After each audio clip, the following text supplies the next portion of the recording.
If your window sashes keep falling because the window balances are shot, it's time to replace those balance springs before things get worse.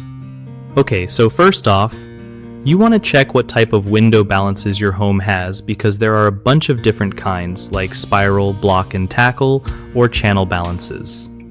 Once you know that, order the exact replacement springs.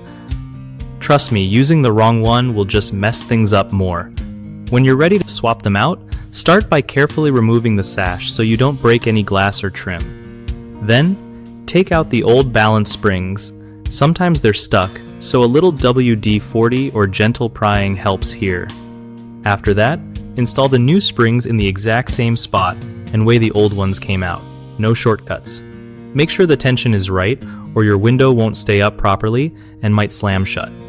Don't forget to test the window a few times to make sure it slides smoothly and holds in place.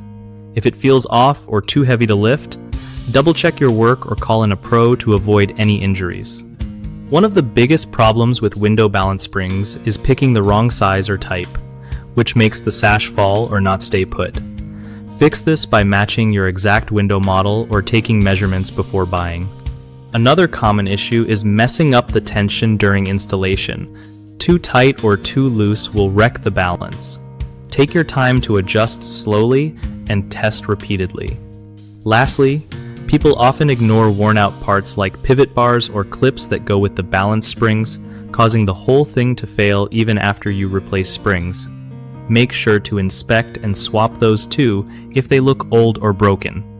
BigHomeProjects.com is awesome for homeowners because it helps you find trusted local contractors who really know their stuff when it comes to window repairs and more.